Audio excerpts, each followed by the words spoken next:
Yo! La dernière fois, pour justifier le rôle de l'ADN, on a parlé vite fait de la cellule et du rôle qu'elle était censée avoir au sein de l'organisme. Évidemment, ici, on parle des cellules eucaryotes, celles avec un noyau, les nôtres quoi. Mais en fait, qu'est-ce que c'est une cellule pour vous? On entend souvent parler de briques élémentaires du vivant, et on sait globalement qu'en grand nombre, elles forment les tissus qui nous constituent. Enfin, jusqu'au lycée, on a comme une vision assez macroscopique de la chose, même si on commence à toucher du doigt des notions comme celle du noyau ou de l'ADN par exemple. Et finalement, pour beaucoup, leur composition reste assez mystérieuse. Souvent, on les représente de cette façon. De l'extérieur vers l'intérieur, on a une membrane, un liquide, bon, on sait pas trop ce qu'il y a dedans, mais on sait le nommer, le cytoplasme, et un noyau. Noyau qui contient l'ADN sous forme de chromatine. Et si t'as été tenté de dire qu'il était sous forme de chromosome, je te renvoie sur ma deuxième vidéo à propos de l'ADN.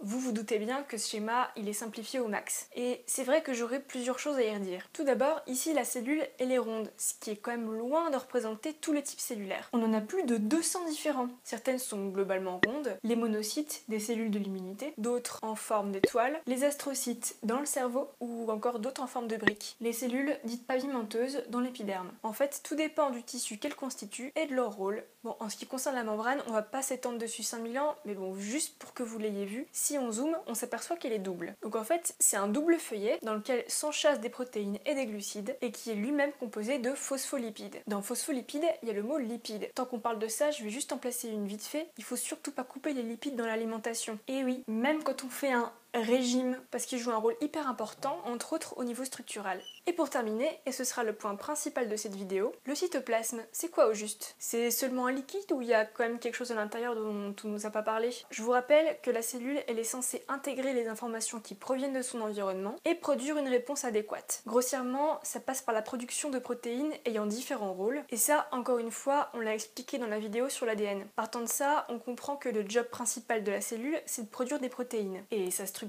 est globalement orientée vers ce but. Et à l'image de l'organisme entier, la cellule possède ses propres organes qu'on appelle organites. Organception. En fait, on peut la comparer à une usine avec ses différents secteurs. Pour commencer, on a la chaîne de production des protéines qui intègre le département R&D, donc ça c'est l'information génétique de départ qui est portée par l'ADN, jusqu'à celui de l'expédition des colis, qui correspond au passage de la membrane plasmique et puis d'un adressage éventuel à une cible, tout dépend du type de molécule concernée. Entre les deux, on a ce qu'on appelle le réticulum endoplasmique et l'appareil de Golgi qui servent à la maturation de certaines protéines après leur synthèse par les ribosomes. Et je dis bien certaines, parce que toutes ne suivent pas forcément cette voie. La cellule doit être aussi capable en temps voulu de se diviser ou de s'autodétruire. Là encore, des organites y sont plus ou moins dédiés. Par exemple, le centrosome, il est impliqué dans la division, et la mitochondrie, elle peut être impliquée dans un phénomène de mort programmée. Que ce soit dans les bureaux ou sur la chaîne de production, les efforts fournis par les salariés produisent des déchets. Il faut donc des techniciens de surface pour décrasser un peu tout ça. Et surtout, de recycler tout ce qu'on peut pour faire le max d'économies. La cellule dispose de plusieurs moyens de nettoyer, mais comme on parle des organites, je citerai juste ici le lysosome, dont l'intérieur est hyper acide et qui peut par exemple